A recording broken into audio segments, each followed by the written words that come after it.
जो सच है ये सच ज्यादा देर तक छुप कर नहीं रह सकता, एक न एक दिन सबके सामने ये सच सारा का सारा खुलकर आ ही जाता है।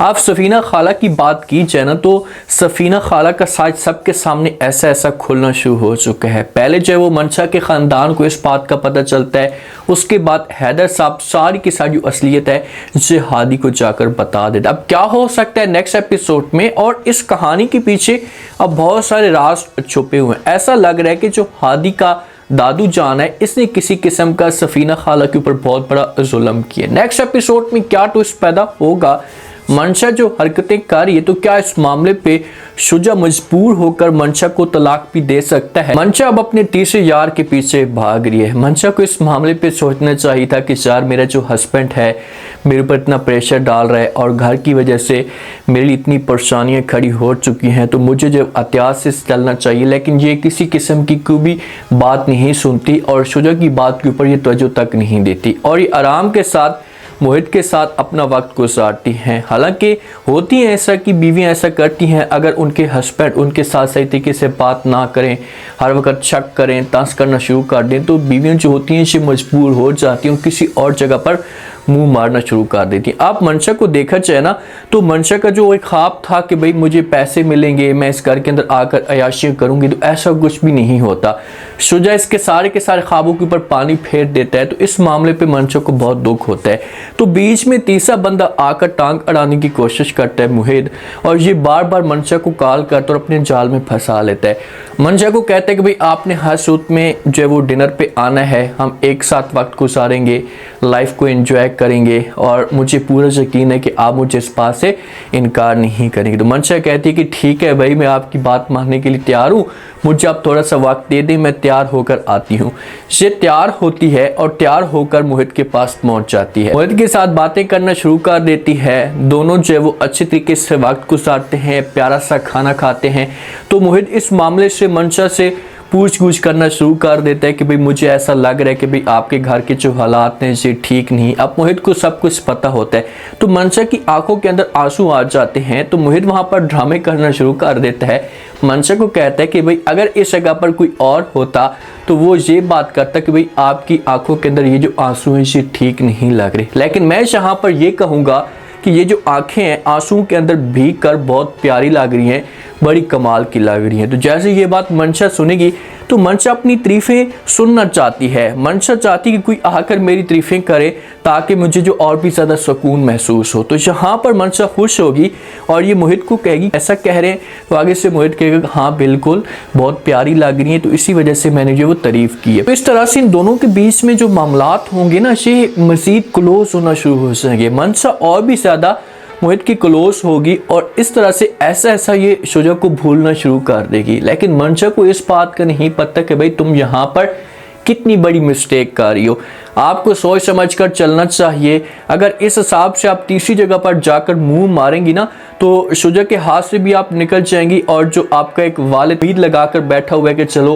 मंशा को अपनी गलती का एहसास हो जाएगा और आकर माफ़ी मांगेगी तो हम इस तरह से इसे माफ़ कर देंगे, तो वो भी उम्मीद हमेशा के लिए ख़त्म हो जाएगी और आपका वालिद आपका ख़ानदान आपके लिए हमेशा के लिए दरवाजे जो होंगे ये बंद कर देंगे। मोहित से आपको सिर्फ और सिर्फ धोखा ही मिलना है, आपको जो मोहब्बत है या आपकी जो लालच है वो आपको कभी भी नहीं मिलने वाली। हैदर साहब जो हादी होता है इसके साथ मुलाकात करता है, इसे बुलाता है किसी जगह पर, तो इसके साथ बात करना शुरू कर देता और कहता है कि देखो बेटा मैं आपके साथ एक बात करना चाहता हूँ, लेकिन जो वो आप मुझे एक प्रॉमिस दें कि आप किसी के साथ ये बात शेयर नहीं करेंगे। तो हादी ये बात सुनता है तो ये हैदर साहब को जवाब देते और कहते हैं कि अच्छा बताएं क्या बात है, किसी को भी नहीं बताऊंगा। तो हैदर साहब कहता है कि ये जो आपकी सफीना खाला है ना इसकी एक बेटी भी है। तो इस मामले पे हादी परेशान हो जाता है और ये हैदर साहब को कहते हैं कि अच्छा साहब जी ये बताएं कि आप उसे कैसे जानते हैं और आपके पास ये इन्फॉर्मेशन कैसे है। तो अगला जो अल्फाज हैदर कहते हैं ना वो हादी को कहते हैं कि भाई ये जो सफीना खाला है ये ज़ारा की जो वो माँ है। तो इस मामले पे हादी शॉक्ड हो जाता है और उसे इस बात का यकीन तक नहीं होता कि ये बंदा जो कह रहा है ये सच कह रहा है। तो हादी यहाँ पर ये बात कर सकता है, कह सकता है कि भाई ऐसी कोई भी बात नहीं है, ऐसा नहीं हो सकता, मैं इस बात के ऊपर बिलीव नहीं कर सकता। और हादी को इस मामले पे दुख भी होगा कि यार देखेंगे एक कीमती एहसासा मैंने जो वो खो दी है, अगर मैं उस वक़्त मुझे इस बात का पता लग जाता तो मैं कभी भी जो है वो ज़ारा को अपने हाथ से ना जाने देता, क्योंकि सफ़ीना खाला घर के अंदर मौजूद होती है ना तो वो किसी के साथ किसी किस्म की कोई बदतमीज़ी नहीं करती है। इसका बात करने का अंदाज बिल्कुल ज़ारा की तरह होता है। आगे से जो मंशा का वालिद होता है ये बात भी करता है कि भाई इस मामले पे फ़िलहाल ये बात आपने दबा कर रखनी है, किसी को भी नहीं बताना, क्योंकि मुझे ऐसा लग रहा है कि इसके पीछे बहुत सारे राज छुपे हुए हैं। और हैदर जो मंशा का वालिद है ये किसी किस्म के मज़ीद आगे बात को नहीं बढ़ाना चाहता। वो चाहता है कि भाई जो हादी का दादू है ना इस बात का बिल्कुल भी पता ना हो। अगर इस बात का पता लग गया तो बहुत बड़ा तमाशा खड़ा हो सकता है, क्योंकि इसके पीछे हादी के दादू का जो है ना बहुत बड़ा हाथ है, बहुत बड़ी गेम डालने वाला है। शुजा का दादू है तो लाजमी तौर पर शुजा की तरह किसी किस्म का इसने जो है वो सफ़ीना खाला के साथ धोखा किया होगा। तो हादी को इस मामले में बड़ा दुख होगा और ये अब आएगा सफ़ीना के पास आकर प्यार से बात भी करेगा। पहले तो इसे एक नुकरानी की हैसियत देता था, लेकिन अब वो वाला सीन नहीं हो। हादी प्यार की नज़र से देखेगा, लेकिन अब प्यार की नज़र से देखने का कोई भी फ़ायदा नहीं है, क्योंकि अब चिड़ियाँ खेत चुग गई हैं। तो अब पछताना किस बात का। जो शुजा और मंशा के बीच में जो मामलात होते हैं या जो तल्लुकात होते हैं ये मज़ीद ख़राब होना शुरू हो जाते हैं। शुजा बार बार मंशा को मना करने की कोशिश करता है, बार बार ऐसे कहता है कि भाई आप जो वो बहर ऐसे ना जाया करें, आज के बाद अब जब भी बहर कदम रखेंगी तो मुझसे पूछ कर जाएंगी, वरना आपके लिए अच्छा नहीं होगा। तो ये बातें जब मंशा सुनती है तो इसे आगे से इनकार कर देती है। तो शुजा को इस मामले पे बड़ा गुस्सा आता है और मंशा को कहता है कि भाई पता नहीं समझ नहीं आती है इस बात की कि आप किस ख़ानदान की हो, आपका कोई आगा पेशा भी नहीं है। तो आगे से मंशा ये बात सुनती है तो ये शुजा को जवाब देती हुई कहती है कि मैं भी अच्छे तरीके से जानती हूँ आपके ख़ानदान को।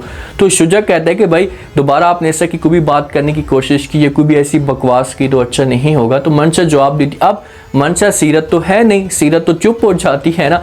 तो मंशा कहती कि बस कर दें शुजा, मज़ीद मेरी ज़बान ना ही खुलवाएं तो अच्छा होगा, क्योंकि आपकी जो लैंग्वेज है, आपका जो बात करने का अंदाज़ है, ऐसा लग रहा है कि आपका ख़ानदान भी मुझे मशकूक ही लग रहा है कि आपके ख़ानदान का कोई भी आगा पेचा नहीं है और आपका ख़ानदान कितना इज़्ज़तदार है मैं अच्छे तरीके से जानती हूँ।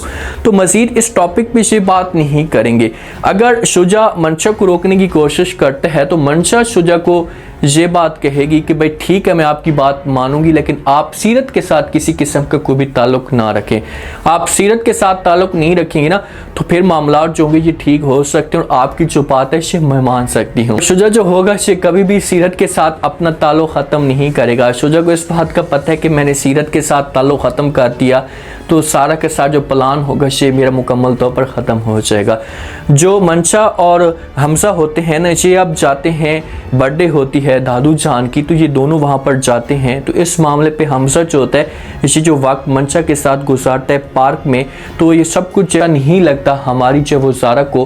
तो ज़ारा जो इस मामले पे जैसे ही वो फंक्शन ख़त्म होता है घर के अंदर आते हैं तो ज़ारा जो वो बात करती है हमजा के साथ, हमजा को कहती है कि भाई आपने अच्छा नहीं किया, आप क्यों उसके साथ बातें कर रहे थे, इसका का जो माहौल है ये मुझे अच्छा नहीं लगा। तो आगे से जैसे ये बात हमजा सुनता है तो ये मंशा को समझाने की कोशिश करते और कहते हैं कि भाई आपने चाहे वो उसका चेहरे के तासुरात देखे थे, वो परेशान लग रही थी, इसी वजह से मैंने बात की है।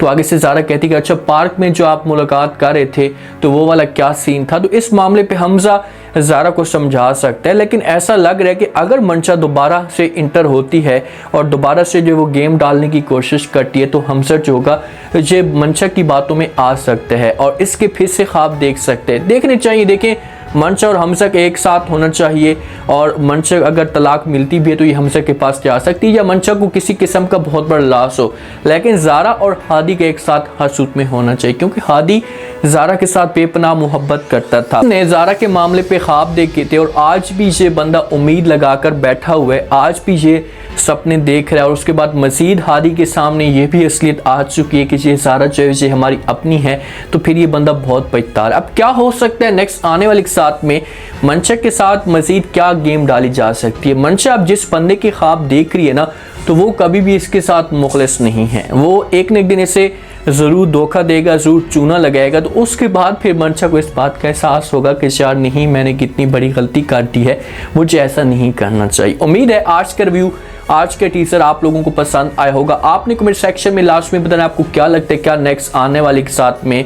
अगर मुहित के जिस हिसाब से मंशा ख्वाब देख रही है तो मुहित इसके सामने ये डिमांड करता है, इससे कहता है कि भाई ठीक है आपको मैं खुशी आपको सुकून में दे सकता हूँ, आप ऐसा करें कि आप शुजा से तलाक ले लें, तो क्या मंशा शुजा के पास जाकर तलाक की डिमांड कर सकती है? जिस हिसाब से हादी के सामने सच आया, तो ये जो हादी है ये ज़ारा को कैसे सच बताने की कोशिश करेगा?